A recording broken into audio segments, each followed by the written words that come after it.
thank you so much for coming.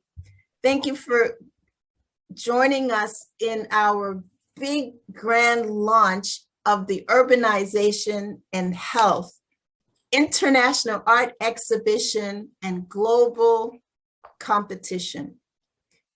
So we have now with us Dr. Yonette Thomas, who is the founder and also our sponsor of this exhibition. So I want to introduce her, but before I do, I'm going to share my screen just to give you a little background about Dr. Thomas, her organization, and her work. You guys know me, I'm Carolyn Goodridge of Art Impact International, and I was the curator, but Dr. Yonette Thomas and we selected the artwork and also some other of our team, so it was a group effort. Hello everyone. And I want to say to Anand, happy Holi, and the others who are, I hope you threw a lot of Pagua earlier today. And for anybody else who is celebrating Holi, I come from a country where I know Evans Thorne, you know about Pagua and Holi, being from Trinidad, and I'm from Guyana. So, but I want to say thank you to Carolyn for putting together this wonderful event. And, one of the things I was talking with her maybe almost 2 years ago and saying that urbanization is such a major event, demographic event happening across the world, and particularly in the global South. And it would be nice to engage artists in depicting from the community perspective, from their perspective, what's happening to urban populations in the global South. And of course, we can't have a gathering like this today without mentioning what's happening in the Ukraine, because here again, more populations are being set adrift, and we're going to have people, this forced migration that has happened across the global South, in Africa, the wars, the skirmishes, everything, East Asia now happening from that end, Central Europe, and coming more people will now be displaced. And we have more scenarios where people are living in made up cities, are creating new slum areas, and it just goes on and on. But for people like me, I'm an epidemiologist, and what we worry about is COVID-19 has shown us that we can no longer say those people over there, it's not going to affect me. These are things we've been talking about since I learned epidemiology, this notion of mutual vulnerability. And I was so delighted working with Carolyn and learning her artist's eye, seeing all your work, showing the vulnerabilities of people in the stories that your art tell about what's happening to people in urban environments around the world. So I want to thank each and every one of you. It's been a delightful experience, and it continues to be. And I hope that this is the first of many events like this that Urban Health 360 can have in collaboration with Art Impact International. So thank you. Thank you, Dr. Thomas. Thank you very much. Urban Health 360 website. And as you can see, it's beautiful artwork, even in the banner, right? And we're going to go to here, what their focus is. And you guys, I'm going to copy and paste this into the chat so you can easily go and see. So this is the focus. We influence perspectives using our community's first approach. We focus on inclusive growth and development. We enhance practice by engaging communities and municipalities in the business of urban health. In this way, facilitate communities' ability to take action. Our key areas of focus permeate across all aspects of our work. So that is what they are about. I want to go here to who we are, which is this one.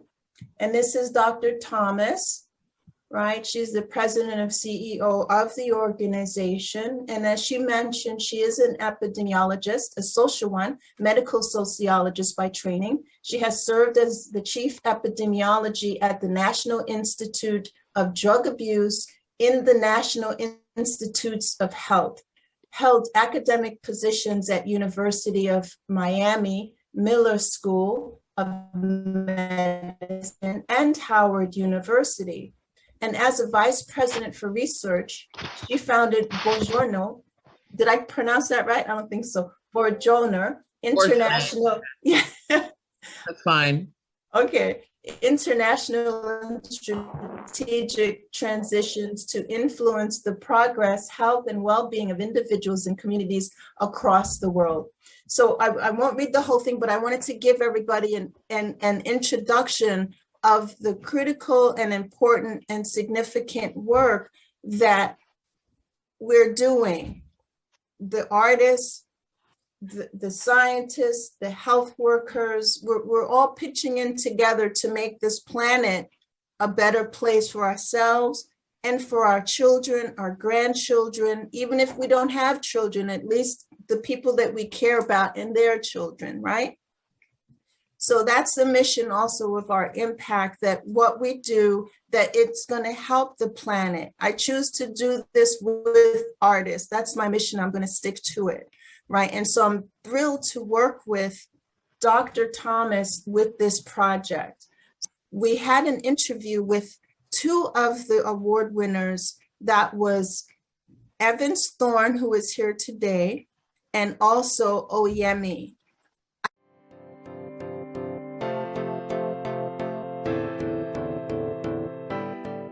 This interview as this discussion. It's not an interview, it's a discussion to you as part of the exhibit, so that people can hear from you as artists how you connected with this topic and why, and what your artists, what story you're telling with your art. So we kept it to 3 questions, because in neuroscientists say 3 questions, 3 gets it, the rest the brain fuzzes. So we've kept it to 3 questions, and you've received these questions. So the first question is kind of weird, but respond to it in your way. It's a probe more than a question. Did you encounter the concept of urbanization and health before this artist's call? And if you did, tell us about that, 1, and 2. How did the concept resonate with you as an artist when you saw this? In 1970, before the oil boom, before Nigeria discovered oil, Nigerian means of income and export all over the world is agricultural, from cocoa, coffee, and peanuts. What you people call we call it groundnuts. So majority of the way Nigeria make money is through our agricultural products. But from the 70s, when the oil boom, Nigerian attention is diverted from the agricultural produce into oil, and because of that, they don't take care of the people in the rural area, and everybody from rural area move to the urban cities. They too want to have their own share of the oil boom. So because of that, many people move from the capital city of Nigeria then was Lagos State, and Port Harcourt, and many big cities like that. People flooded from the rural area to the cities, and that caused congestions. And even in Lagos State, people live under the bridge. Some people live about 5 people in a room, and the economy and everything is skyrocketing. People don't have enough money to rent a decent house. They sleep under the bridge just to wake up 5 a.m. to go to the port, to go to everywhere to make money. I mean, like you people say that New York is the city that never sleep. Hey. All our urban city like Lagos State, then every day is 24 hours and people go to work. Very interesting. So that image that you knew from Nigeria brought you to this awareness. This is urbanization. Yes, So ma'am. how did you link it when you saw the health link to that urbanization for this call? Did it remind you of any issues that you recall? And it's reflected in your art. Tell a little bit about that. Yeah, I mean, of all my three paintings, I mean, especially two, the oil, African wet and wool, and then the hunger in the land of plenty, which reflect it. People that used to farm, they abandon the farm land to move to the city. Even if you can see the hunger in the land of the plenty, you can see the woman with the bowl in front, and there's no food.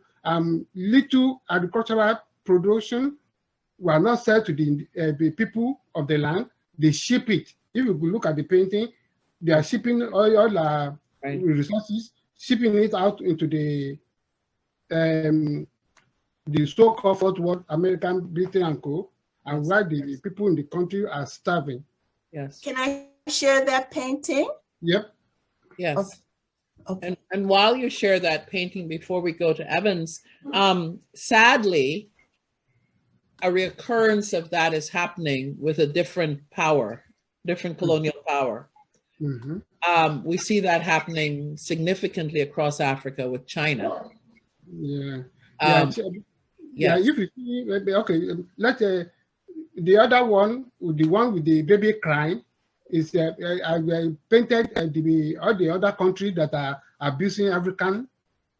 Like we know, I have British, America eating Nigerian food, British is eating Nigerian food, France is eating Nigerian food, and when you come to China, I make the rat to be two because China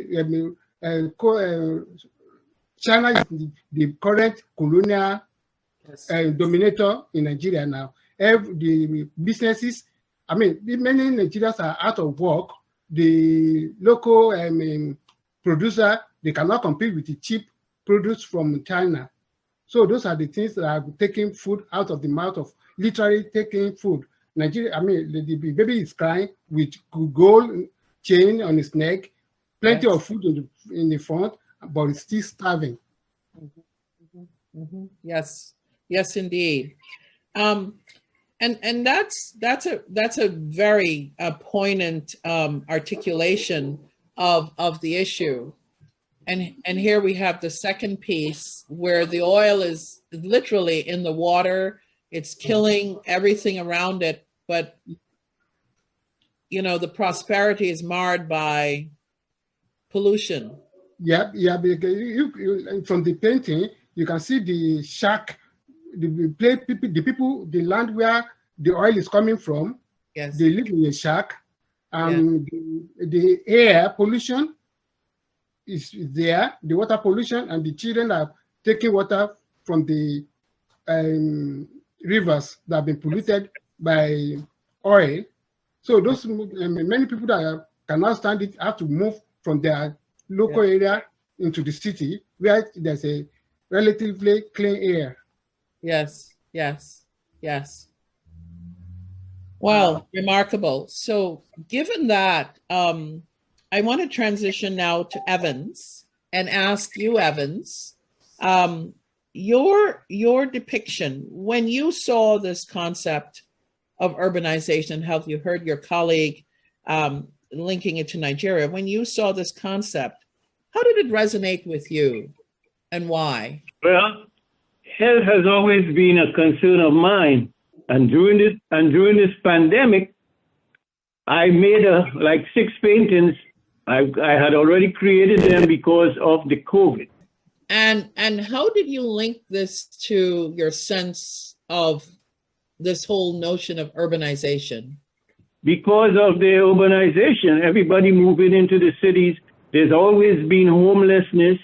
And then we had the COVID, and there was so much sickness. and so much hospitalization, and everything was overwhelmed, and everybody had to stay in, and a lot of people became homeless because they lost their jobs. They couldn't afford to like he says, rent apartments, and so that's how it connected. So this is a very good point to segue into our second question about linking art as a communicator of the health issues and this whole notion of urbanization. Art as a communicator. Talk a little bit about you as a storyteller through your art. When I do art, I am trying to tell the story of what's happening today. It should be a record of the present time, and it should take events and conditions and movement and redefine or recreate in the artist's own understanding and concept of the situation. And so that is what I usually do if something is happening and it's very telling, and this is something that concerns the whole world. And so I looked at the past, how back in the Middle Ages, how they depicted the plagues and how artists back then painted, and I used from that and recorded from that the allegory that they used, and that's how I connected it. So I think art should represent what's going on, what's happening now. I mean, it shouldn't just represent, it always does, whether you are trying to or not. Yes. Thank you for that, Evans. Oyemi, tell us a little bit about your storytelling in your art. Okay, I thank God that I have opportunity to have the talent and the avenue, like the work of Caroline, to give us platform to tell the story. I mean, like that a quotation said, Gauguin said that art that does not show emotion is not an art. So when before I left Nigeria, back then in the 70s, when the white people are killing black people in South Africa, I was moved to see the injustice and the evil they are doing to the black people. So when I got to America, I mean, that was the first time I have opportunity to study art. And in art history, I learned about the French Revolution, liberty leading the people, and the Spanish Inquisition. All those paintings and the painting of the people of Renaissance really motivate me. In my statement, I always said, I don't like art just to be for decoration. Art is supposed to evoke, provoke, and promote positive change in our world. So that's what moved me, like now. So that's what moved me making all this painting. Most of my work, if people go into my website, I like to do political and social paintings to say something about what is going on in our world. Very interesting. It's interesting that both of you and most artists and that the story that you depict is like Evan said, he'd been thinking about this and really focused on health, and as COVID started to emerge, he started to paint. He started to paint to begin to tell the story because this meant something to him, and his articulation of the story is putting it on the canvas. And I hear the same thing from you, Oyemi. The political economy, political scenario, socio-political scenarios, you turn to your canvas, and instead of writing with a pen, you write with your brush. Yes? Yeah. Yes. Yeah, really, really brilliant. And at this point, I want to transition Carolyn, as we're talking about art as communication. And I'm going to pass the ball to you to go to our third probe to engage your fellow artists. Right. So as artists, you have your medium, right? You have oil, you have acrylics, you have 2D. There are so many ways of expressing what you want to communicate. So I'll start with Evans. What is your thought process or your mindset? No, the idea came when on the news, everywhere you see homeless people in all these different cities. I mean, I've seen homeless people from when I was a teenager in the 60s to when I came up here in the 70s, and from Trinidad, everywhere I go, any city, there's homeless people, but it became more epidemic during COVID. And so from that, I decided to make a painting about homelessness. And so I looked at different pictures, and then the collage with all the different words came because of all the different causes of homelessness. That's where I got the idea to put all those different words in there, you know. Wow. And what about her red shoes? Now, is there a reason? Well, I'm just trying to show, if you look at a person, you can't tell what race they are. You just see a face and it's covered up with a mask, and you can't really tell. So I like I do in my paintings, I like to put some decoration or decorated. So that's why I painted the shoes like that, and the coat. So showing that, you know, anybody, even persons who have nice things and was very successful in life, could become homeless overnight. So that's why you see the shoes and the coat, and you know, it has different design. Try to make it look like it's a little better quality. Yeah, and the other thing I noticed, Evans, is that there's no gender. You cannot tell the gender of the person. When I looked at it, I thought, well, is that a woman? But then it doesn't. No, it could be anyone. Like you said, it's a person. Yeah. Right. Yeah. Yeah. Very, very, very interesting and unique. So, again, communication, the imagery, communicating the situation and the circumstance. And I like the use of the words and the collage effect. Say all of these things are factors that create homelessness, and it could happen to anyone at any time because of joblessness or chaos in society, chaos being represented by the pandemic and different things. And then there's also violence and all these things that come together to create challenges for individuals and groups of individuals. And so they live, you know, homelessness.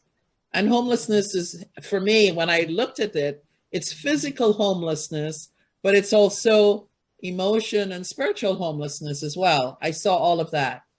So while Carolyn is transitioning to pull your painting up, I'm not an artist, but I'm a connoisseur of art. And I like to, I snoop and see, okay, what's the artist saying here? And wow, that's really telling me what story am I evoking when I look at a piece of art? And I'm one of those people who I go for the wow effect. It resonates with me because I can see people and I can see a story. And just like with Evans's work, when I saw the medium, the collage he used for the homeless woman, or the interesting strokes in the ICU and the patient, I see the same evocative use of brushstrokes and colors and textures in Oyemis. And Carolyn, as the artist, as you're ready now, you have the photos. I'll pinch it back to you. I'm looking at, and this one is called Africant, right?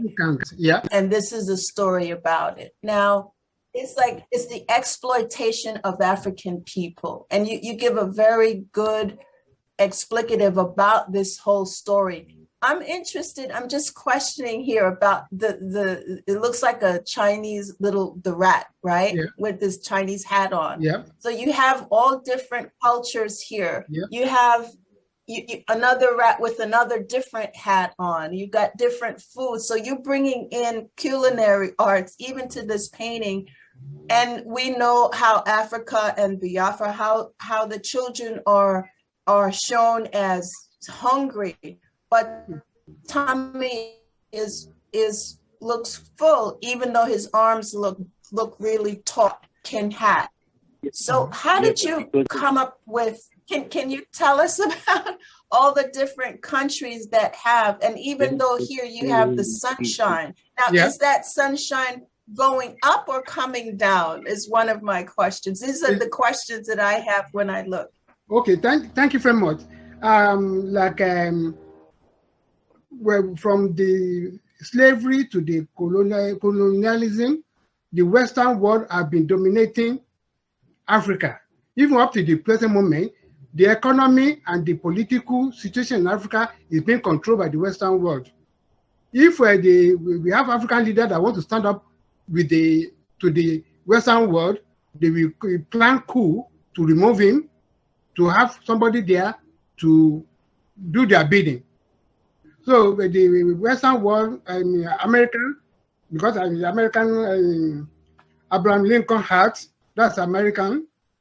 I mean, when you hear American, we say American, I forgot the terms to be used. American interest. When they're talking about American interest, they talk about British interest. They're not talking about the indigenous interest.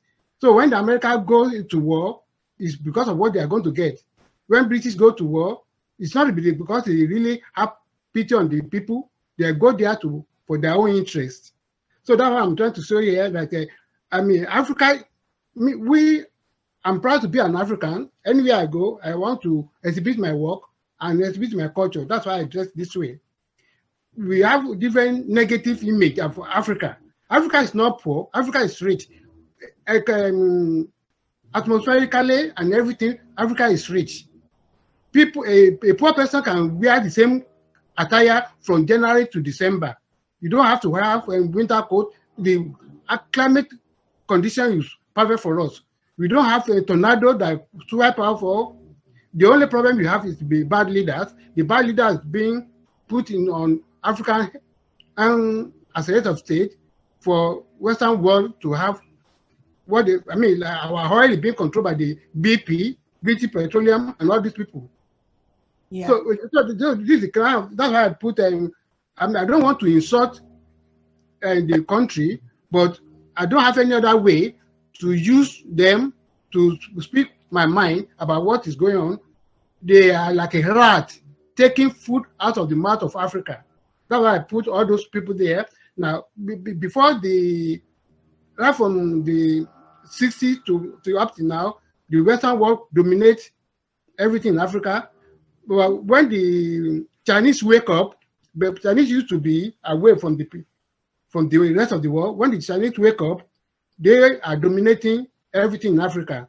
They will give them money to African leaders, and if they cannot pay back, they take their majority of their mineral resources.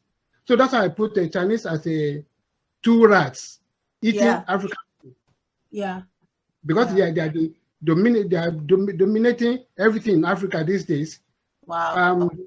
The ray of light is to be my hope. If you read my thing to the end, I say that the moment the African say no to exploitation, that's when the ray of hope, that's the era of the dawn of the new day for Africa to be what they're supposed to be. Mm-hmm. So that's how, like the cloud at the back, dramatically, through the problem, the light will still shine. That's what I'm trying to say with the ray of light behind the boy. Okay, great. Thank you. So it's what I thought. So I wasn't sure if it was sunset or sunrise. It's not, Good. it's not right. So it's a sunrise. That's everything is not going to be doom. One day, Okay. Africa will learn to say no to exploitation, and then the sun rays of opportunity and riches will come back to Africa. Okay, and the last question I have for you is this one here. This one here, this export. We all have seen these ships with the truck crates and so forth. So this is resources leaving the country of Africa and going all over. Yeah. Yes, ma'am. And who is this holding? You have his face covered or his back. Yeah, because Who is like in the wharf, Africa, they carry their luggage at the export into the ship with their back. Okay. So yeah. Okay, and then here you have plates that are empty. Mm-hmm. So that means that even though the mother's breastfeeding, she herself isn't feeding herself. Huh? Yeah. Is that what that? Okay. That's what it is. You can see the cow, the dying Yeah. cow, yeah, because of Yeah. the farmland is not being taken care of, and Right. the little that is being produced is being exported into the other part of the world. I mean, both our human resources and our produce is being exported. Okay. Like in America now, we have a lot of genius and Nigerians and doctors that are doing a lot of exploits in American hospitals, making money for America, whereas we don't have quality health care in Nigeria. I mean, there's a lot of brilliant doctors in Nigeria, but when there's no opportunity for them to practice, they move to Dubai to make money, and they move to America. I see. So we are losing manpower and resources. Okay, thank you, Oyemi. I just want to quickly ask Evans about his ICU painting. Now, Evans, can you talk about the fact that this is so realistic almost? Now, I know it's not super realism and it's almost abstract, the strokes and so forth, but did you yourself personally have any experience with this scene in an ICU? Were one of your family or friends? Not with COVID. Not with COVID, but I had a lot of experience in the ICU because my wife had seizures while she was alive. For 16 years, at any given time, at least 4 times a year, she would have to go to the emergency room. And a lot of times she ended up in the ICU. So I was in the ICU a lot. So I knew how the ICU operate, what it looked like, how stressful and disabled it could get. So that's why I decided to do something about the ICU. So I didn't have none of my family was sick during the COVID to go to the ICU, but I could think about it and see it in my mind how it must be. And I did look at some pictures online about ICUs, and I got ideas from that. But yeah, I had a lot of experience with ICUs. It comes through. It comes through in your work. It 100% comes through. I really feel this is quite successful. You could see the turmoil, the energy, but even still, like Oyemi's, there's still a feeling of hope because of the high yellow colors that really, for me, it represents light and hope and sunshine. Oh yeah, but I'm always optimistic. Yeah, and that also comes through. So again, congratulations on this piece. I mean, it's just been spectacular. And the way you did the brush strokes, mostly it's the patient herself, right? You could, I don't know how to express it, but again, and the doctors, you have like three healthcare providers, they're doctors or technicians taking care. And then on up here, you have hands coming out. Are those two hands coming out? Yes, the hands coming on is like, a doctor comforting a patient and holding their hand. Yes. For me, this is a very good balance between the abstract expressionist almost and also figurative. So you have enough. Yeah. So for art, for art collectors, as Dr. Thomas, she likes to see people in there. So it's a clear story for her. So you did a very good balance for those who love abstract and those who love the figurative. So that's what I did here. Even the detail of the instruments, the buttons and the these things. So again, very, very well done. Very well done. Yeah, thank you. Rosalind call it semi-abstract. And I'm sorry that your wife had to go through trial. Oh, yeah, she had MS for 20 years. Yeah. Wow. And I'm sure that somehow the urbanization, it came through, and the stress of it probably impacted her body. Well, she died almost 5 years ago. Okay. This is a nice segue Okay. to say that, I really appreciate the conversation with you as artists to get some insights into how we're able to connect. Because, like I say, in public health, art is critical into telling the story of health as it impacts individuals in society, as it impacts communities, as it impacts all of us in countries, in municipalities, and around the world.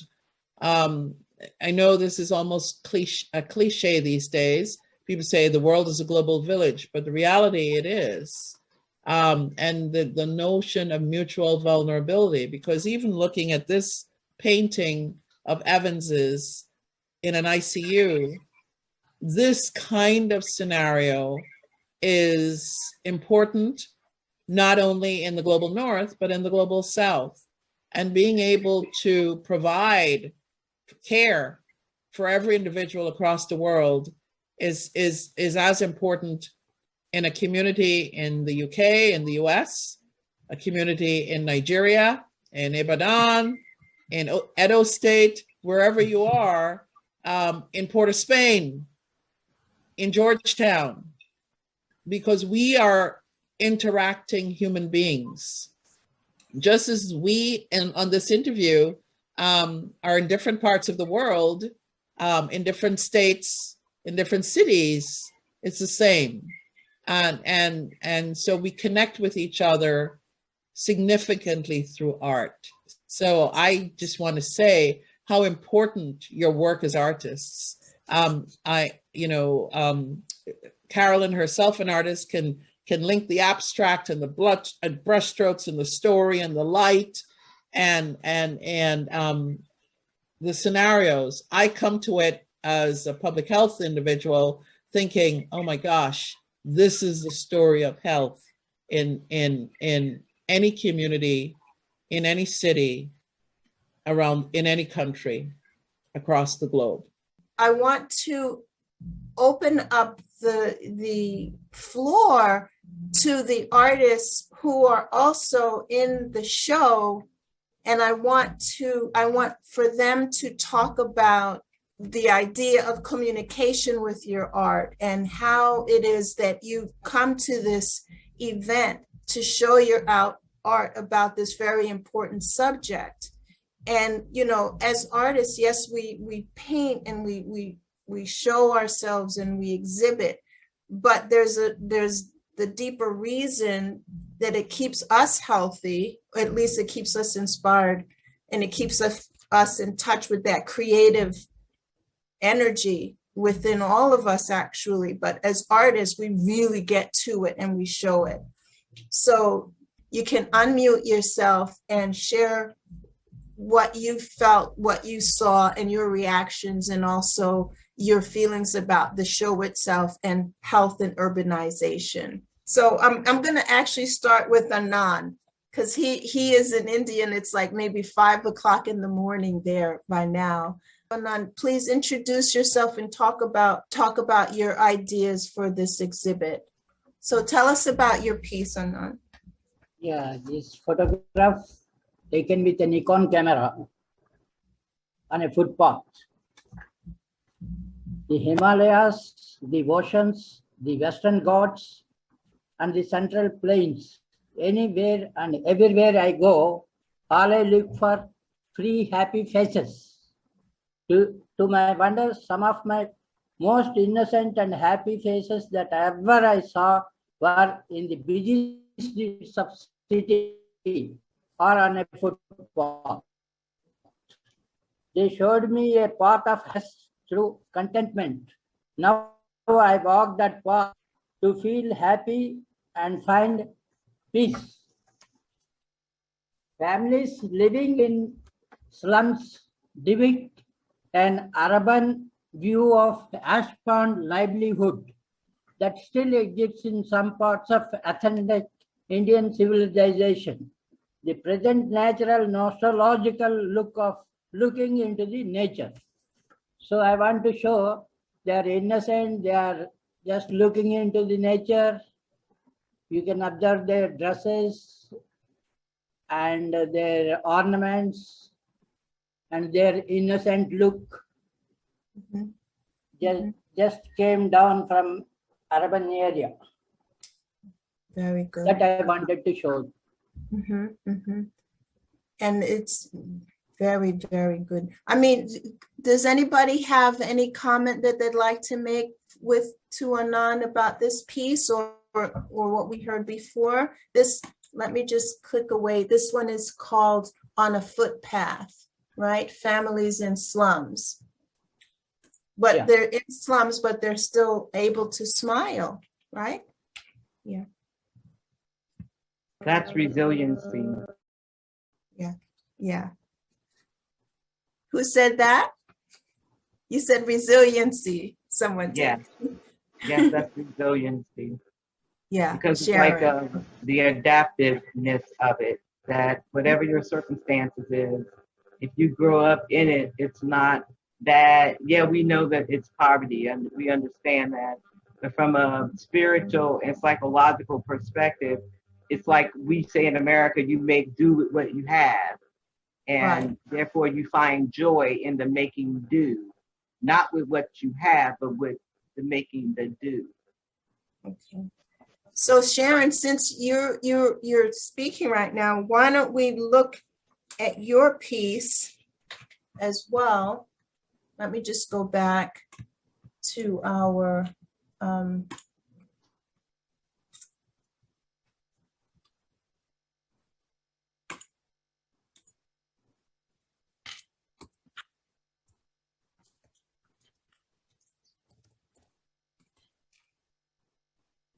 I know these by heart by now. Okay, I hope this is the right page. No. Okay, let's go back. Sorry, guys.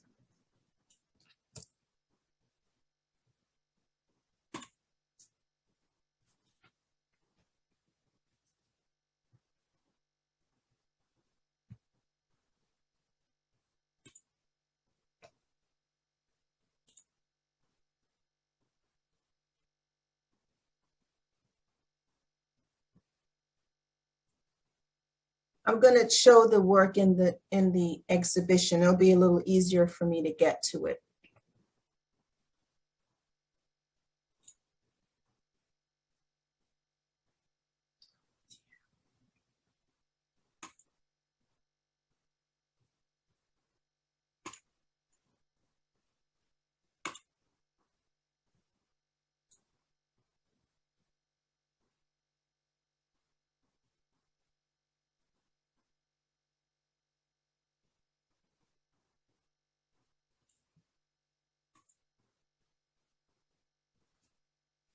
Okay, So here's Sharon's piece. Sharon, would you like to talk a little bit about it? Well, it is a tad bit morbid, as it's called, the woman who's sitting on that pillow. And the pillow was actually, it speaks directly to what the prior gentleman was talking about when it comes to homelessness and being a person who was formerly homeless. I've lived under bridges, I've eaten at the trash can, but I've always been very resilient. I've always been, you know, just someone who make do with what I had. And I always use my creative spirit in order to pull it off. So this woman that's sitting on this pillow, the pillow, as you see, is very colorful. It's actually this piece that's behind me right here. And all the fabrics were pulled from children who had been harmed by their parent or caregiver. And she would take a piece of clothing from those children and start sewing them together without using electricity, but just tearing them on the fringes and tying it all together until she made a pillow that a pillow cover to go over the seating. So people would stop by and they would marvel at the beautiful colors and the pillows and the patterns, and not really understand the horrors that were the material, the actual incident, as well as the material that came off of the child. That she made something beautiful out of it because she couldn't help the children. Like vicarious trauma or secondary trauma, when you witness something, it renders you helpless, and then you can't do anything. But her as an artist, which her name is Malika, the whole series around this muse, she made something beautiful out of what she could do.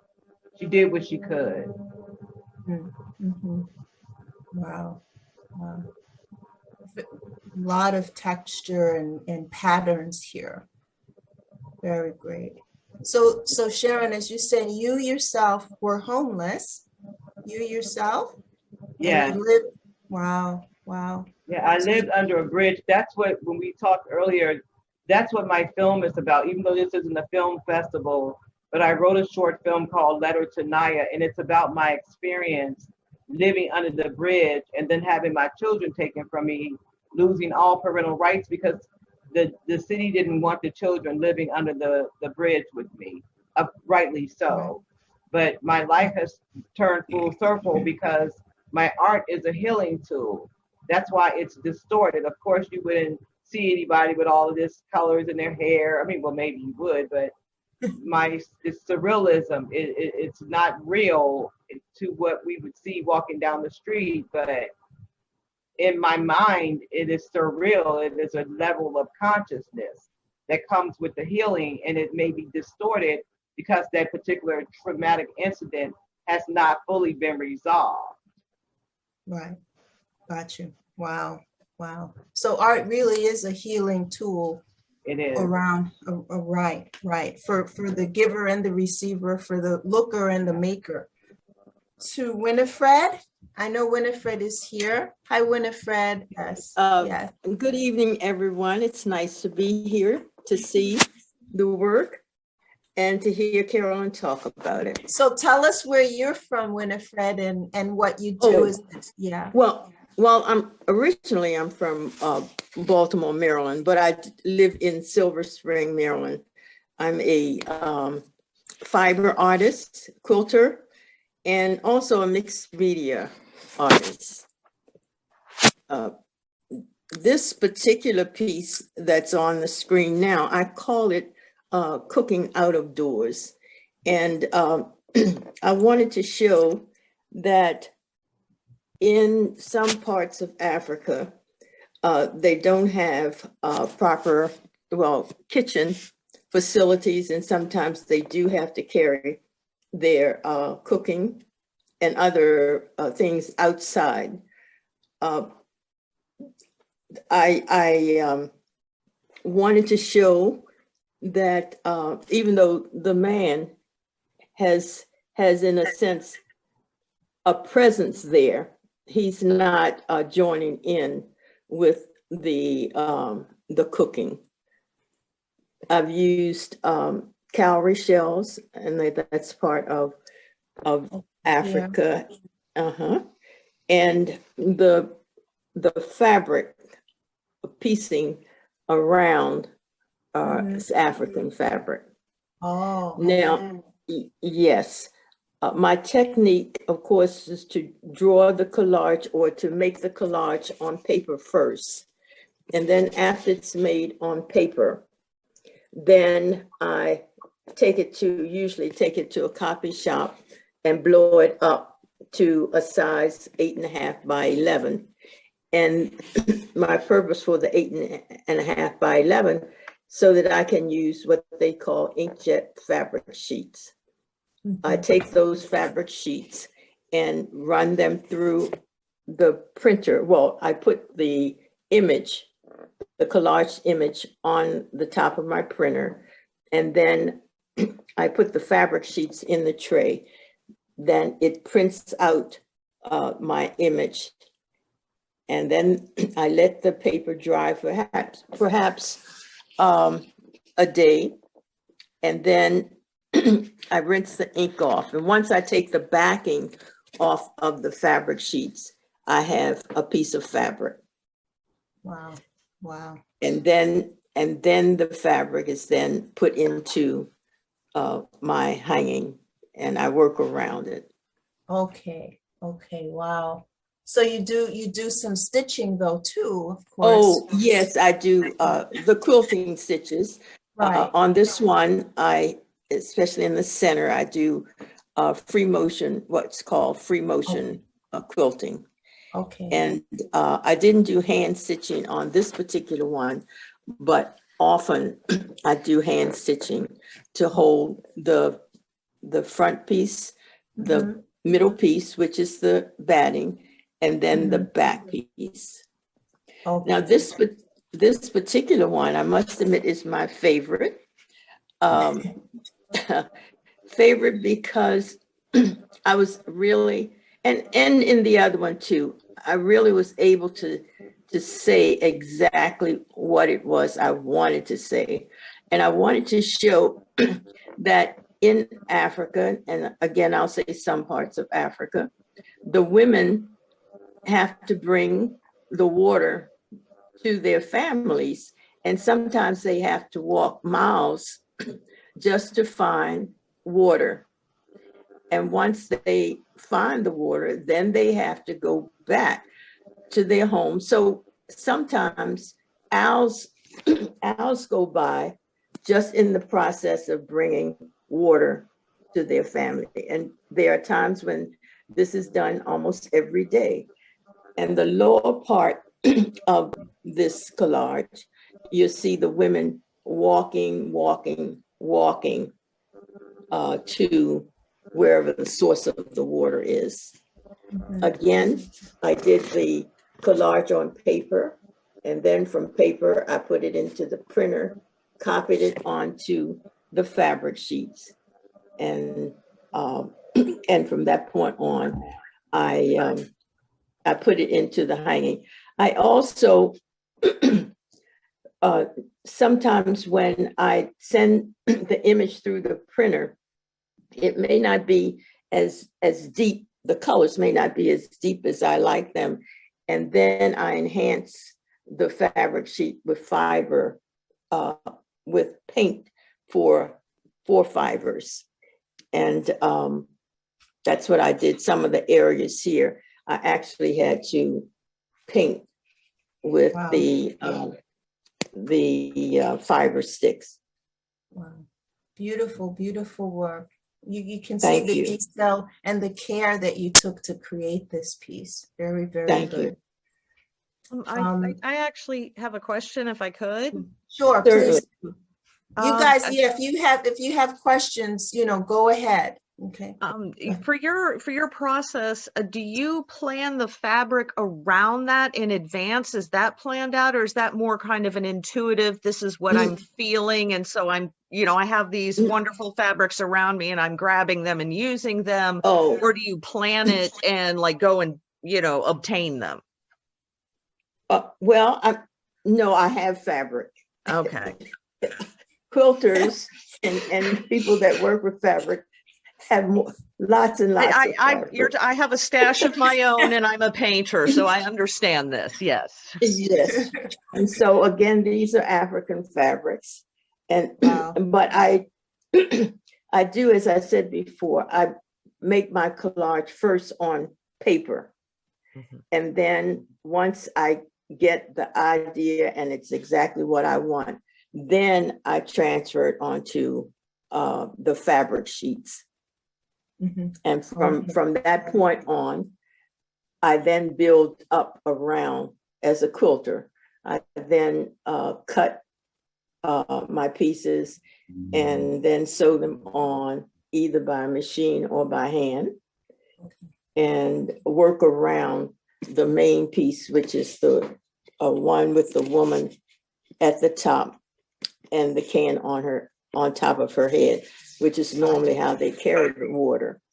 Yeah. Yeah. And as I said before, the lower part showing the women walking. Okay. Wow. Beautiful. All right. Any more questions for Winifred? No? Okay. Carmen, can you unmute yourself and say hello and tell us? I'm going to bring up your piece. It's been interesting, and I thank you for coming up with something like this. I have been fortunate to be able to travel all over the world, and as a representational artist, my work reflects the different travels.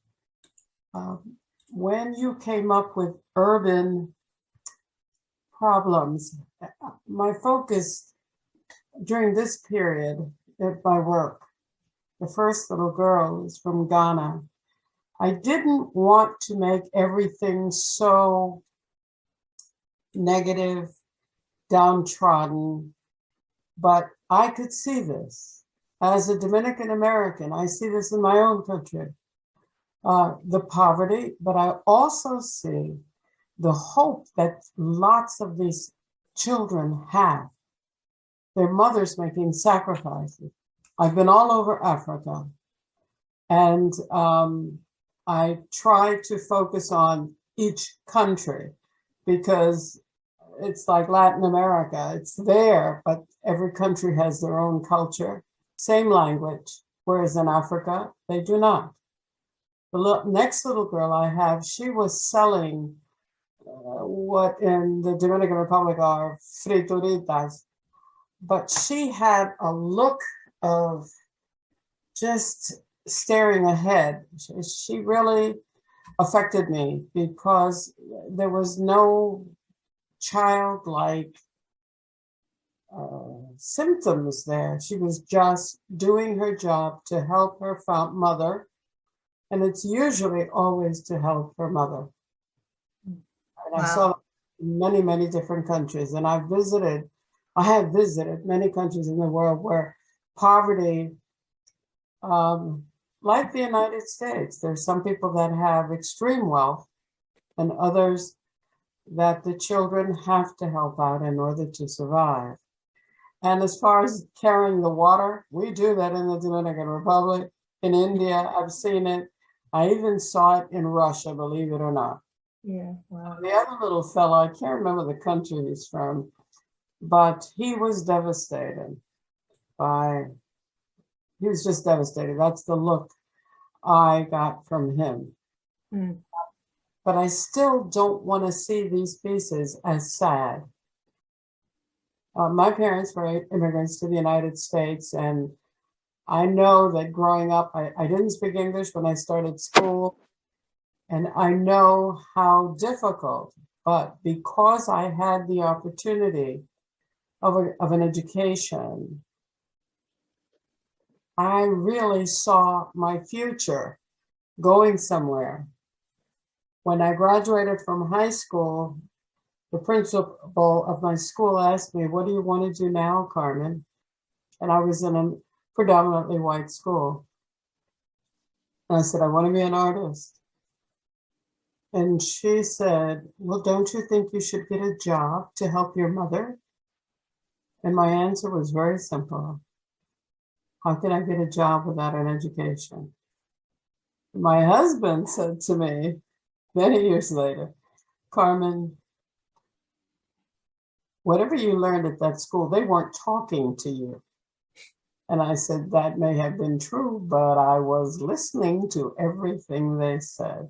So I look at my work as hope, not necessarily something negative, but there's always hope, no matter.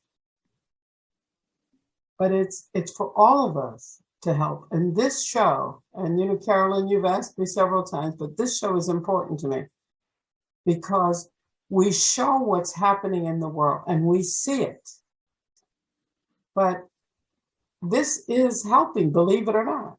It is, because anyone watching, anyone that sees all these products, they are seeing that there's still hope, because this little boy his attitude is like, where am I going now? What do I do now? But there's hope, because people like me saw him. Yeah. And as for mission, I just hope that it seems like this world is going backwards. I never thought that in 2022 we'd be seeing what we're going through right now. Yeah. But God is love, and so are we. So, Carolyn, I thank you so much for putting this together and for remembering me, and to everyone else that is participating here. This country is one of few in the world that really does not appreciate the strength and the power in the arts. And those of us that have enough nerve to have become artists, you know, God bless us all. Thank you, Carolyn. Yeah. Oh, you're welcome. And you're welcome.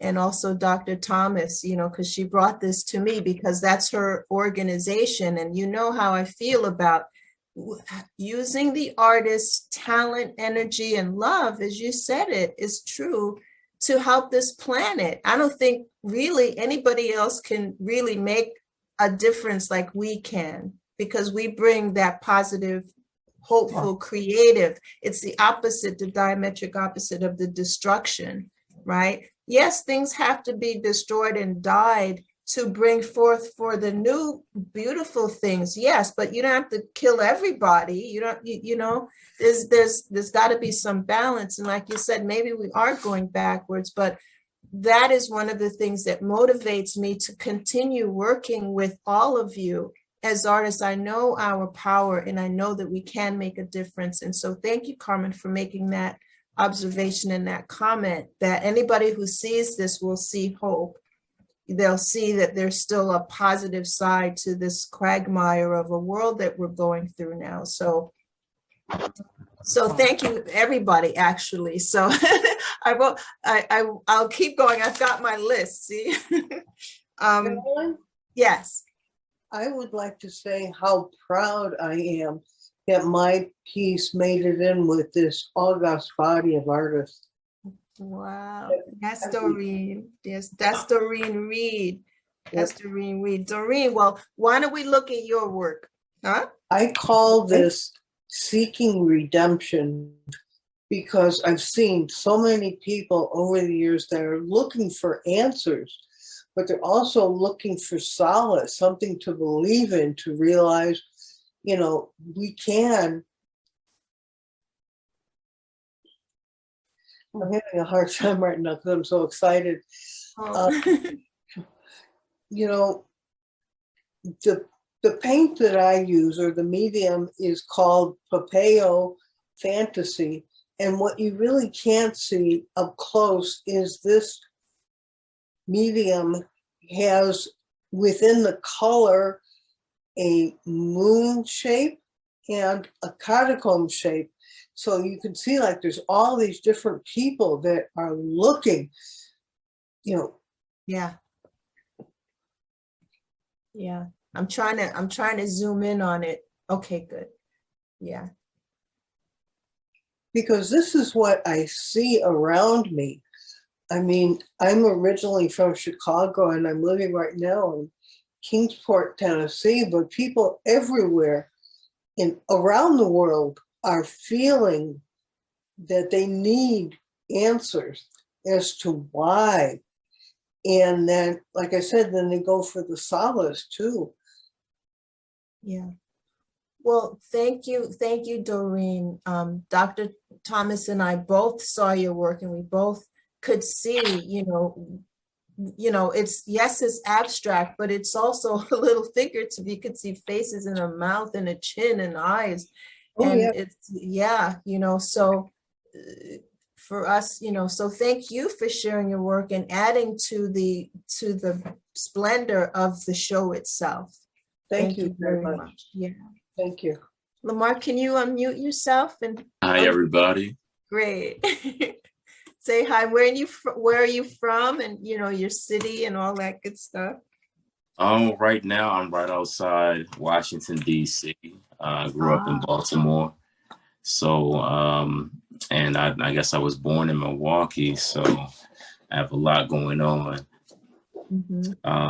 But my piece, well, let's just say I work in the medium of mixed media, oil and acrylic, and sometimes resin and other objects I piece and adhere to the canvas.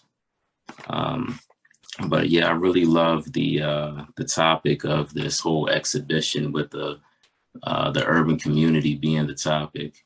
I think it's really important that people get more information on that community. You were no longer a slave, but a son, right? Yeah. So this piece was really about the urban community and growing up in an urban environment, being there, low income, food deserts, and for that reason, there's many broken homes because of almost a lost community. And with the broken home, you have generations, a younger generation maybe raised by older generation, and a miscommunication in that between those generations because of the lack of resources. But I wanted to convey the effects of just living in the urban community with the bars on the windows because of the safety. Low income, sometimes subjects people to crime and things of that nature. And really just the earlier generations trying to prepare the younger generations with the tools to equip them to just navigate through the harsh environment of that urban environment.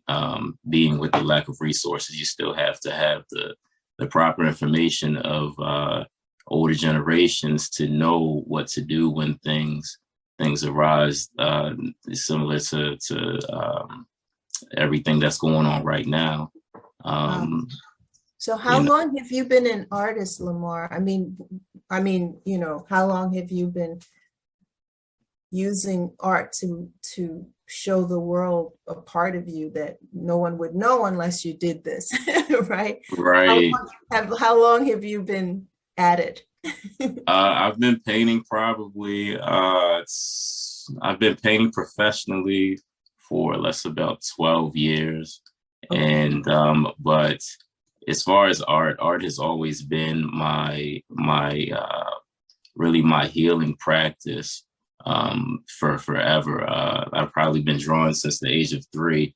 So painting kind of is like a really healing process when it comes to not just creating imagery, reflecting myself and my community and others, but a healing process in the process of manipulating those materials and those mediums to create an image itself. Well, thank you. Well, thank you for sharing your art with us. And you're right. When I looked at this mesh in front of the door, it didn't even really hit me like it was the ones that I usually see on windows in the cities, which they do look like bars to a jail. You know, I was looking at apartments a few weeks ago, and just going into an apartment and seeing those bars made me feel like, wow, if I get this place, I will feel like I'm in a prison. Really, and I couldn't get that out of my head, you know, even though it's maybe necessary in its truth, but it just made me sad to know that I love the outdoors so much. But when I'm inside, I really have to be in a little prison, you know, so I never, even with this, I didn't read it like you explained it. I just looked at it as a mesh, and it didn't even, that's how much I don't want to think about the bars, you know, but your patterning and everything is just beautiful. And also here, the little boy's, his trousers, his pants, and you can, you know, see his little face, and he's gripping that umbrella, you know, so that's really, yeah. So the detail is really great, and the colors are, I feel are really, they're really there in your face, and it is red, you know, and that makes me feel also there's a danger element, right? Yeah. So Dr. Thomas, she is an avid art collector. So I'm glad all of you are here to have heard what she said earlier, and how art strikes her. Of course, not all art collectors are like how she wants that, and you know, but it's always important for you as artists to really hear any of the art collectors, how they approach the work. And so when we do these shows, I myself collect art too. So that's another reason why I can ask you some specific questions, like, because I know that would be important for someone else to hear that doesn't have the way to explain it better than you do, right? So thank you, Lamar, for that. And it's good to have you here. Go ahead. Hey, Lamar, what I want to weigh in is on that umbrella.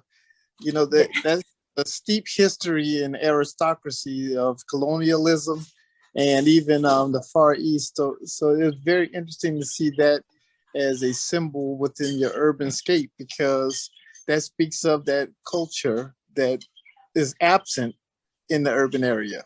So I appreciate you noticing that. Yeah, I'm big on symbolism, and I like to incorporate symbols and text and motifs in really all of my works. But yeah, the umbrella, really, I wanted it to be a focal point with the figures as well. But the umbrella symbolizing a few things, with the protection that the youth would need to, just make it to the next destination, because anything can happen navigating in the environments that we come from, just getting from A to B. And also just the metaphor of the umbrella of a person that might look like this young man or young lady coming from where that person comes from. So thank you. I appreciate you noticing that. Oh, yes. Great symbology. Yeah. Wow. Thank you, Dr. Jackson. That's Dr. Dallas Jackson. He also is in the show. So I wanted to go to his piece. Okay, and the title for this is, I'm going to tell you here, it's Essential Worker Saving the People 2020. Yes, this is an appropriation of Delacroix's Lady Liberty Leading the People. You were to look at Lady Liberty Leading the People side by side with this, you will see that Lady Liberty is the protagonist. So what I wanted to do here is that painting captured a poignant point in French history, the revolution when the people stood up against the aristocracy. That was essentially the same thing we experienced in 2020 with the pandemic. So I thought that was fitting, because this will fall under the classical period of art, as did the Lady Liberty Leading the People, and as well as romantic. And the reason why they lean towards romantic is for the actual dramatic effect, or figuration and just the dynamics of people. It has the classical arrangement that you will see in those period of works. But what I did is I replaced the protagonist, the sidekick, which is to the right, and instead of it being an uprising of common people who actually changed the nation, these are essential workers. They were our common people. 9/11, the firefighters got recognition. Afghanistan, Iraq, of course, all of the military branches got recognition. It wasn't until the pandemic that we started really realizing that our essential workers were as much heroes as the others. But simultaneously, what's going on, look to the far right, you see that we became politically polarized at the same time. So you have a group behind a barrier that have the sentiments of it's not a pandemic, it's all a hoax, and just that narrative that was running concurrently to people in the foreground perishing as we were scrambling to come up with a solution.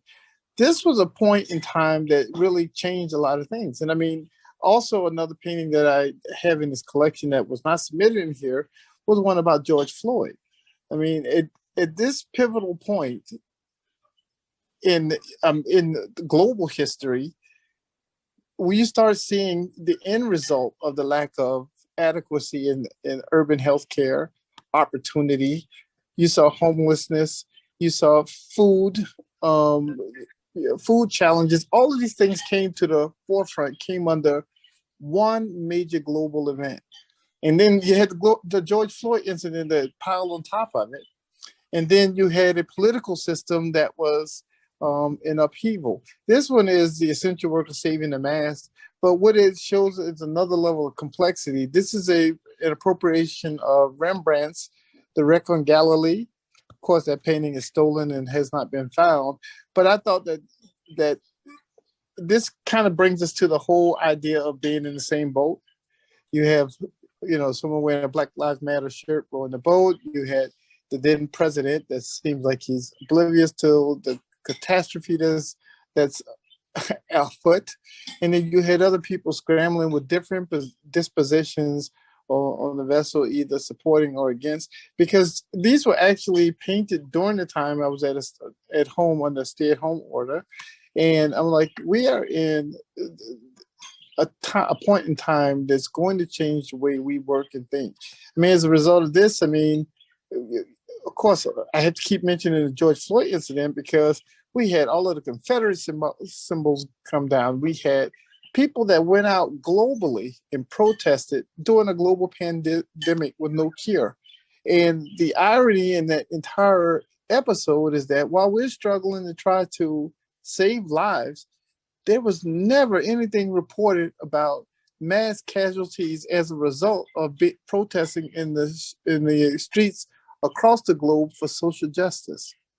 So it's like, how is it that they could have a rally in Oklahoma and all of a sudden you have many people that get impacted? 6,000 or so people show up and then you have people perish from the pandemic when you had hundreds of thousands of people in the street globally protesting. You did not hear of large numbers of fatalities. So these works are in concert with 5 or 6 others that kind of that address this point in time of 2020 through 2021. Mhm. So this is an acrylic on canvas. The other one's oil on canvas. I'm working on my MFA at Savannah College of Art and Design as a late career decision. I'm a career educator, retiring in about 18 months with a 30-year career.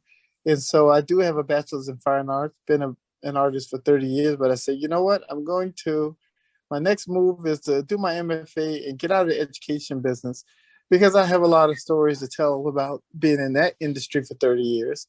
And prior to that, I was a probation officer. And I saw the prison pipeline, then I saw the school to prison pipeline, and then prior to that, I was an Army officer. So I had an opportunity to travel with the military and see third world countries, and come to find out I was living in a third world country when I was in the Middle East, because that's what we were referred to as. So when I start thinking about how I am framing the work that I'm doing at the MFA level, it's looking at these and creating a series of narratives that contextualize the point in time we live in right now. Wow. So, Wow. That's totally fabulous. I mean, thank you so much for doing the work that you're doing now with, you know, with the arts, because I believe with your background, you can bring so much flavor to what you do, you know, and it shows, you know, it definitely shows. So does anybody here have any comments that they'd like to share with Dr. Jackson? Or make comments about the works either this one or the one prior? One thing I could say is, I mean, I'm totally enthralled with all of the, you know, presentations. But number one, whatever career or whatever you do with the rest of your life, Dr. Jackson, I know it's going to be as prolific, and you know, you will make a presence in all levels, that wherever you go. But on another note, those folks in education will be missing another, you know, titan that they didn't even know they had. That's all I can say. thank you for the kind words. Education is a rough business. Understood. I'm here. Because really it's an anchor to the social structure in which we live. Mhm. So when you have the ideology of success for all, that tends to work against the order, because Yes, I find myself marginalized all the time. yes. So without saying too much more, it's a complex beast.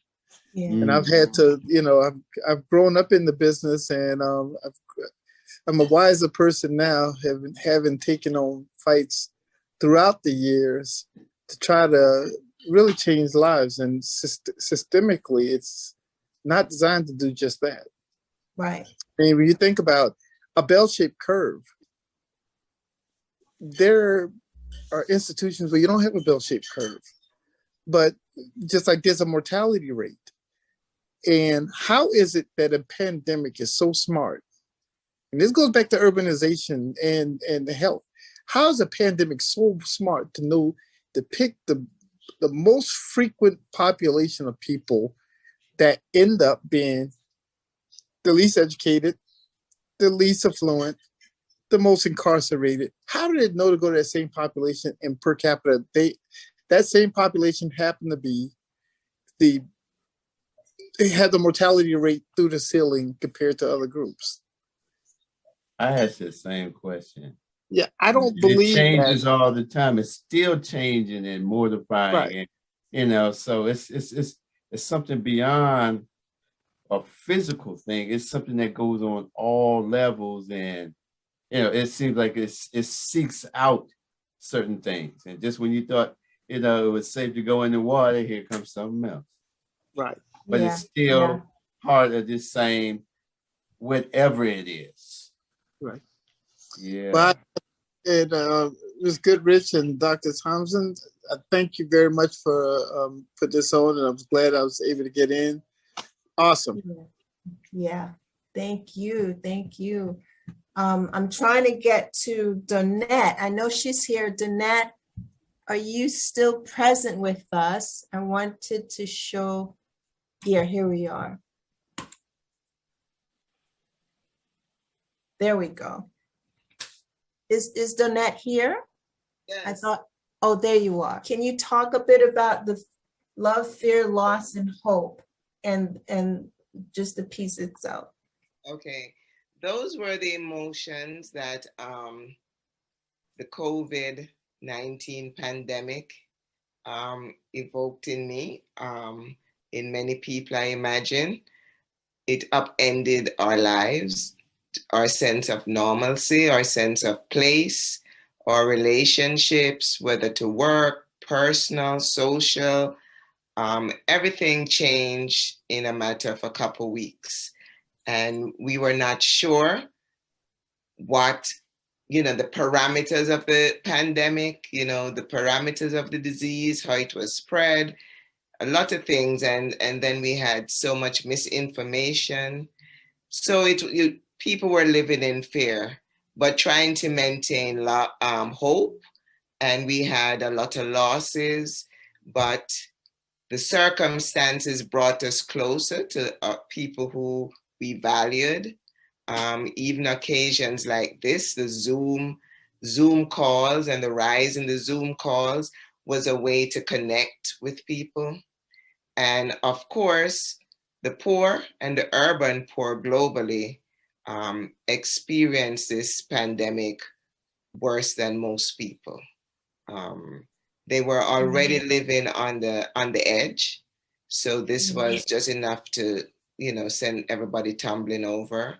They had less resources, less medical facilities, living in food deserts, all of these other things. And then they were disproportionately frontline workers. So they came in contact with more people, which enhanced their opportunity to catch a disease. But why I actually made this representation is that I started to see the medical symbols and representation of the disease and how beautiful and vibrant they were.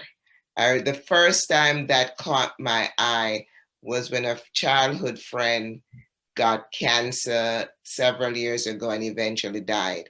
And I remember looking up the cancer she had. And when you saw the cellular level, it was all these beautiful colors and just vivid. And you're thinking something so nicely represented would be such a deadly killer. So I thought about actually a group of us a group of artists, textile artists, fiber artists in Washington, D.C. in Southeast, which is one of those food deserts I mentioned. We meet weekly, and we did that by Zoom during the pandemic.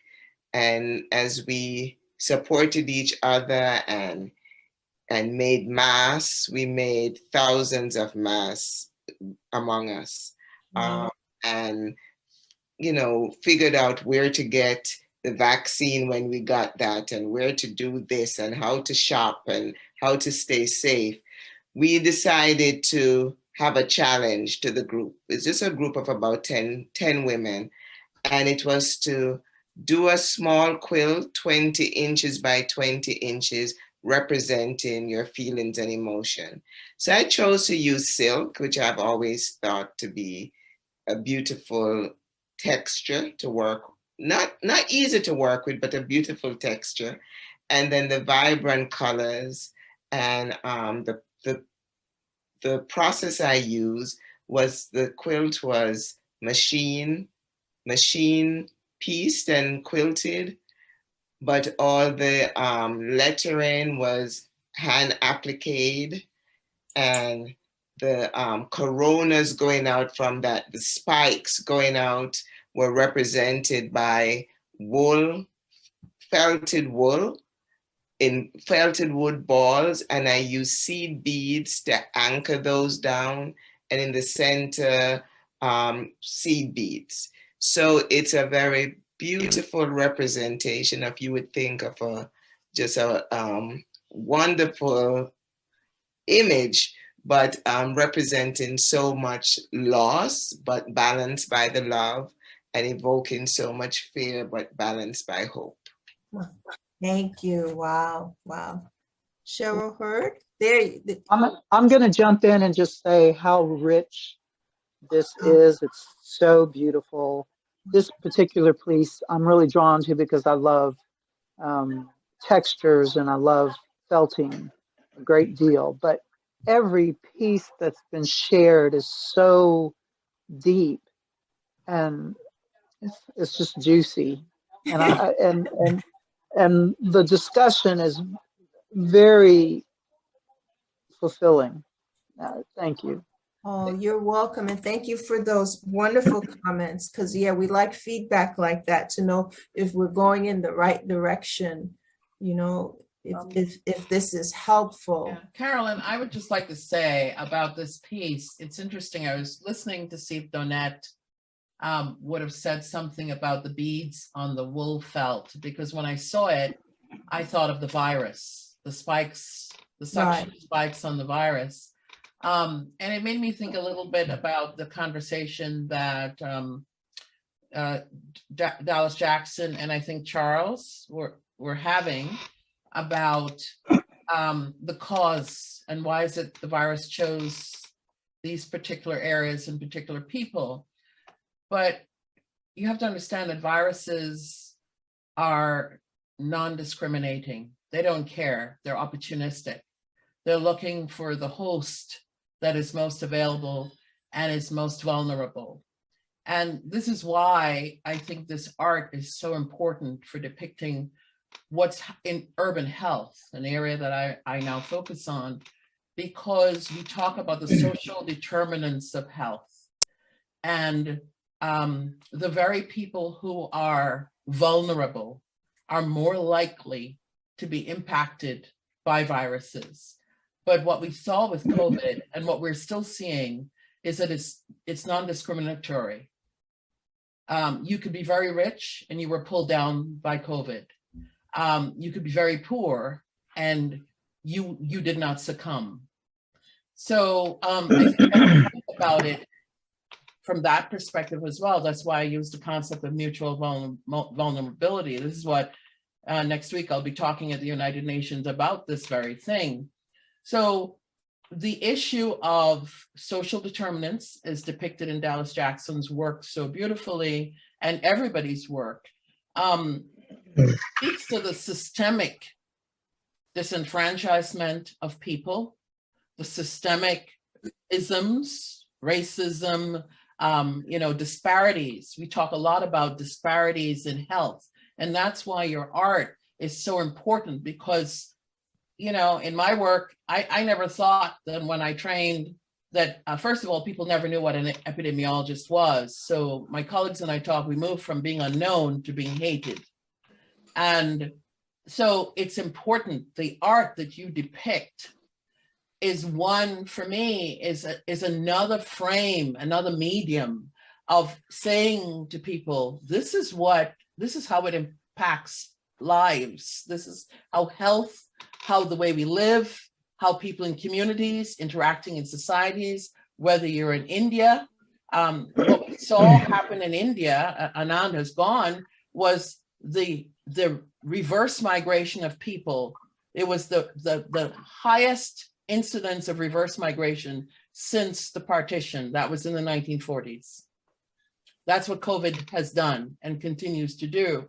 So nobody's immune, but we also have to think and recognize that the George Floyd scenarios, Black Lives, these systemic things impact our health, are inexorably bound up with our health, whether we're in the United States, we're in the UK, we're in the Middle East, we're in any city, any community in Africa, at the community level, and your art really brings that out.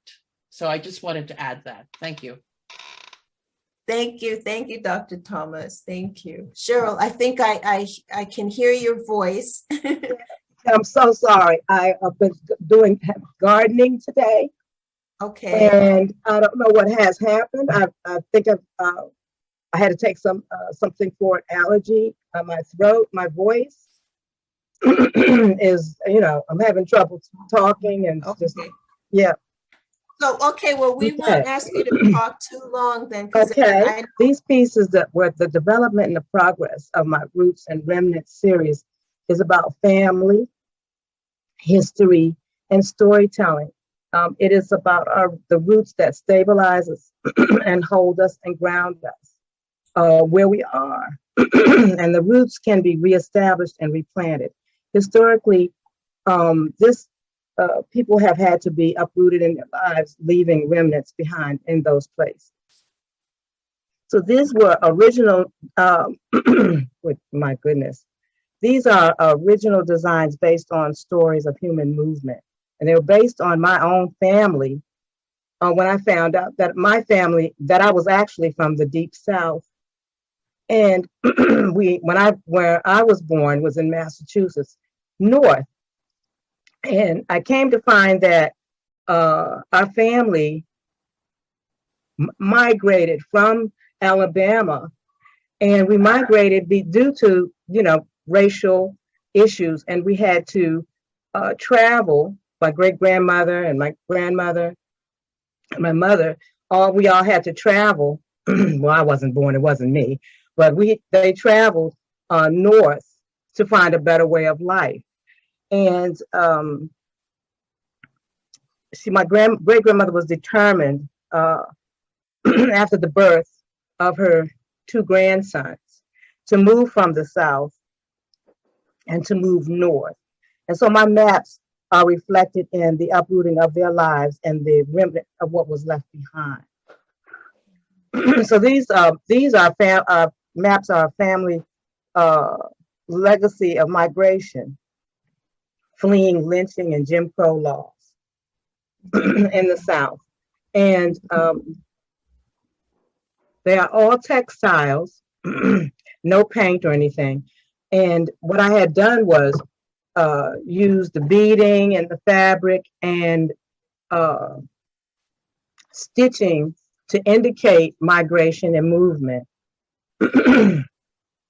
So that one that we were just looking at is called 3 Rivers. Is significant to this because it is near the water that we find vegetation, refuge, escape, and travel. And water creates paths and direction, growth, and prosperity. And those are the things that I thought about when I thought about urbanization. I thought about water and how we used water, rivers, and bodies of water to travel and to move from one place to another. So thank you, Cheryl. Thank you for. And, I do too. Thank you for your presentation. This is magnificent. Beautiful, beautiful piece of work. Thank you. And I didn't want to arbitrarily just have so many different things, stitching and beading and tucks and folds they're definitely indications of direction, indicating movement and moving from one place to another. Well, this definitely could be shown right next to Jacob Lawrence and Elizabeth Catlett, and it will have its own reverberation off of those movements. Absolutely, actually. Thank you. I really enjoyed working with it. It's mostly it's a lot of fabric stitching, hand stitching, and embroidery. Even let's see, where else did I even free motion stitching, sashiko, fissures, insertions, and applique, beading and wire, quite a bit of media that I added to it just because, I wanted to add, it was all about migration and and migration. I see that hard clay land of Alabama, Georgia area. Mm-hmm. And I see water that runs through, like, it's at what river is that right between Georgia and Alabama? I went to Fort Benning. That's where I did my military training. And I was right at the border of Georgia and Alabama, Columbus. Yeah. I didn't see much of it. I saw most of the backwoods, but that looks like the region right there. Well, that was the image in my mind at the time when I was thinking of my family leaving, having to leave and go to another place they had never been. And Elena is originally from Spain, and she's actually, I think, Elena, you said you either went back for a while or you're going to go back for a while, or can you tell us? And you also, are you an art instructor in DC or in, okay. Maryland. Yeah, thank you. I am impressed with the exhibit. I thank you all, and well, it's impressionante. Bueno, I am here teaching for a while. I don't know if I'm going to stay, but I am happy here, and I love how you work. Now that this big piece is, I made it with my student. I started in Spain, and I have finished it here. And it's about oof. The name, it isn't finished really. Yes, can you read it? What does the LCDT, what do those letters stand for? La casa de todos, everyone's house. Okay, okay. Beautiful. And that's 40 by 70 Casa inch. is two casa. Yeah. So this is about, this is about that we have lost, we have broken the balance of the nature. It's animals. I wanted to make a Planisfer, un planeta Tierra, with all the animals, the plants, the rivers, the mountains, not politic, physic, but atemporal, and with all of us here. But the human being is one more of the. So if we break the balance, we have gone to the other side. So I think we have to go back and restore our natural being. It's something like this, the message. Well, this is big. It's a story in time. And like you have over here, you have the different cultures all the way through the different religions. You have the Jewish, you have the Catholic here, you've got the Islam. Right, everybody's represented. So you said you started this with your students in Spain. Yes. And can you tell us what is this painted on? Is it like handmade paper, or is it canvas? It's a canvas. It's acrylic. Okay. It's acrylic and markers, and I have been painting with 750 students. They have all. I started with middle school, and I have finished with elementary.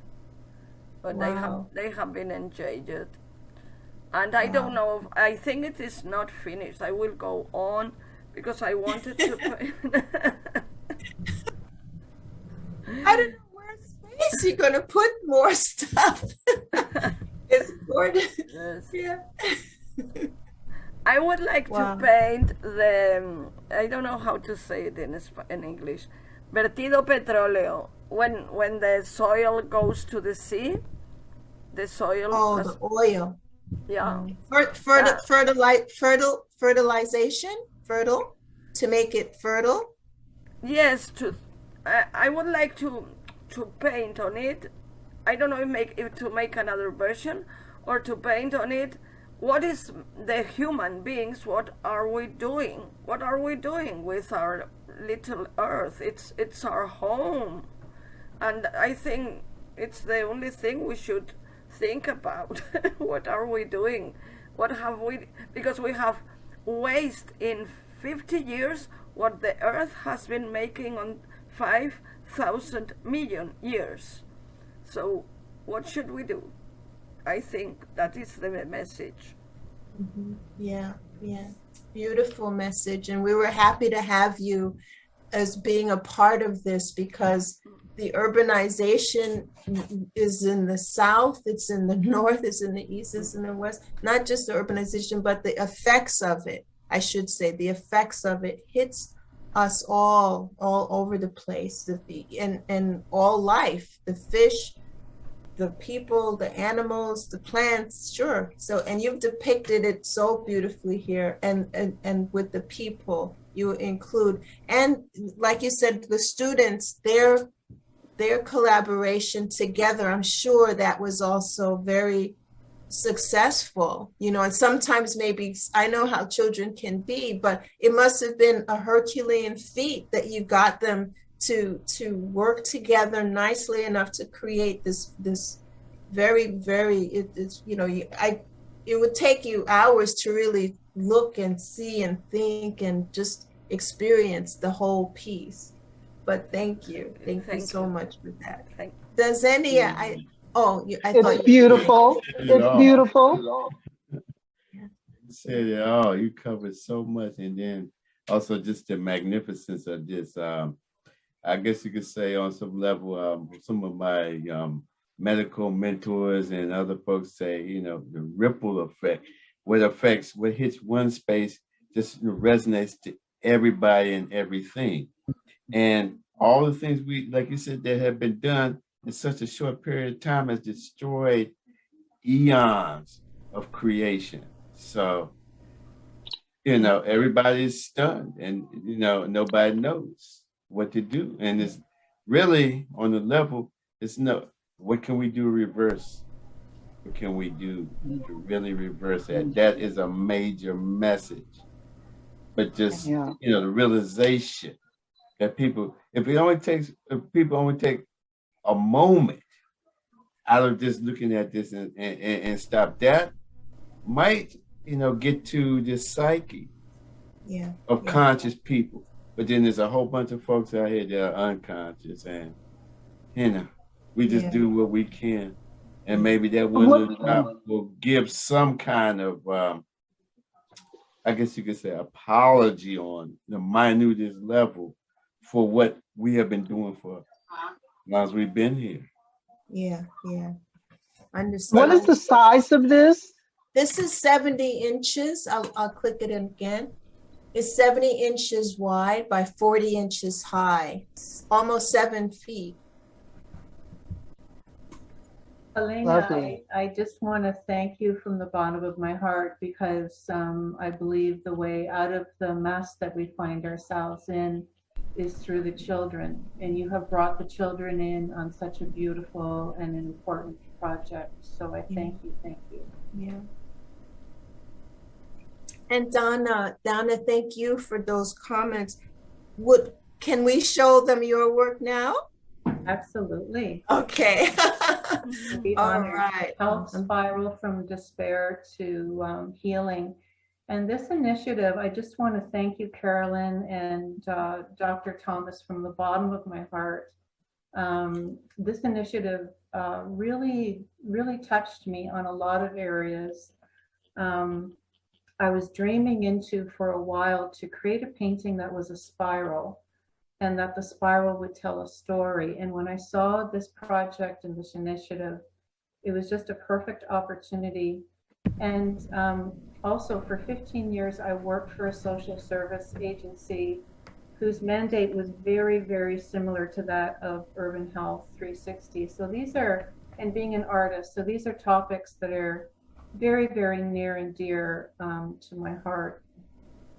So in the middle of the spiral, we see despair, we see pollution, we see a lot of difficulty. And then moving out of the spiral, we see images of hope with medical care, with healthy food, with clean waters, with housing, with assistance for women and children.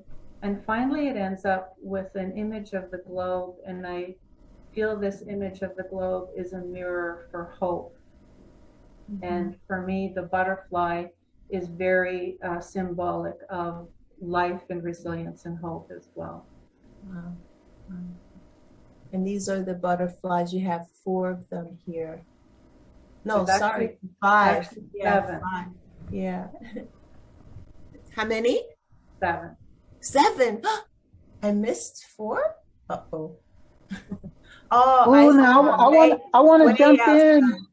Yeah. I have to jump in and see that what I was seeing is like the butterfly is double fold for me. It's like, okay, we're trying to, well, first I have to say a spiral to me is the equivalent of the vortex, which the vortex holds the energy of birth and rebirth.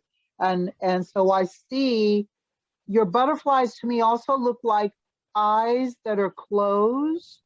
So it's like they hold within them, you know, the ones that are walking, that are asleep, but there's the opportunity for rebirth, because how the butterfly is like rebirth.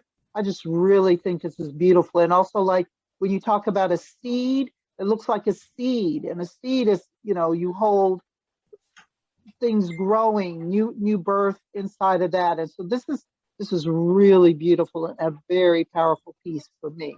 Thank you so much, Delzenia. And for me, it's been a spiritual path and a spiritual journey as well. And the one thing I want to say is that, yes, it feels like it's 5 steps backwards sometimes, but when we do things like this, my heart knows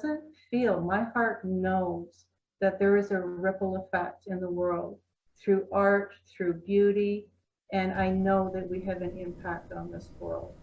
I love that. Everybody's giving us a thumbs up. Everybody, yeah, that's so cool.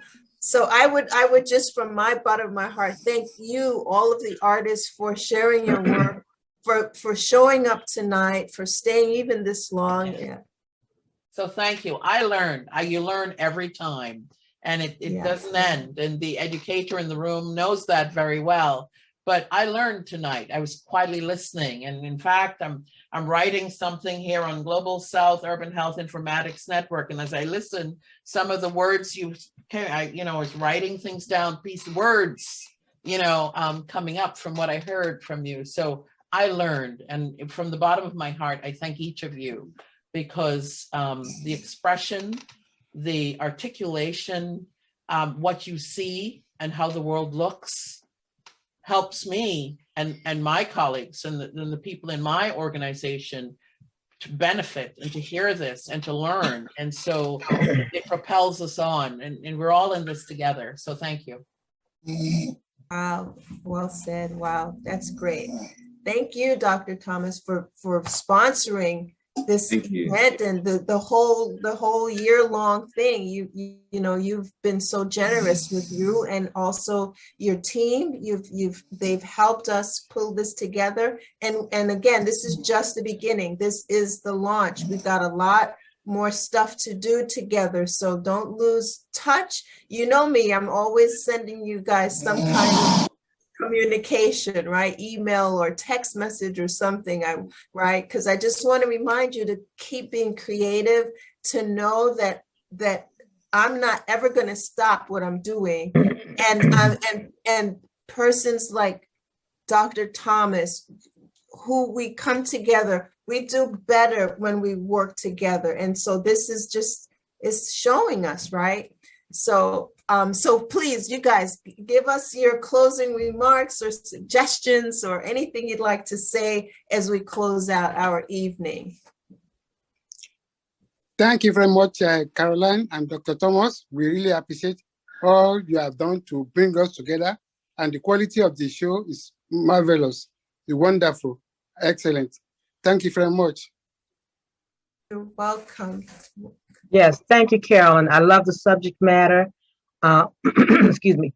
And I just so appreciate being in the show and with all the other artists. I learned so much tonight, and I want to continue to learn even more from all of you about this subject matter.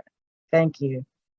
Well, I want to thank you coming from a scientific perspective to showing a great appreciation for the arts, because they are seldomly married together. And so this is a wonderful opportunity to show that we have joint purpose, we have joint articulation, that we have relevance within our work, in and out of our work, and that together we can actually forge change globally. I want to thank you all for the medicine. This is part of my healing that's going on right now at this moment. So, hey, but then also some inspiration, because I work with DC school students, and got a young man who is very gifted. And he just had a little art painting class today and this month. So he's getting the opportunity to learn some things and get his creativity together. So we have another budding, articulate, right, and expressive genius. And with all the gifts that you are giving as the ripple goes, what we're doing here is vibrating throughout, the cosmos, actually. Yeah. Yeah. Just this positivity is making a change in things. So I am honored to be here and being privileged to take in this. Well, thank you. Wow. Wow. Thank you so much. Thank I you feel so that much. there were some very common themes throughout the pieces tonight and throughout what various artists spoke of. And one that even in the face of deep suffering, there's also deep beauty and there's hope in everything that I saw and I heard tonight. So I thank you. I say thank you too, because it has been so many magic, and to be together and making something so beautiful. And thank you, Caroline and Dr. everyone and Dr. Thomas, and thank you. You're welcome. You're welcome. All right, guys. So I think we can give that a wrap.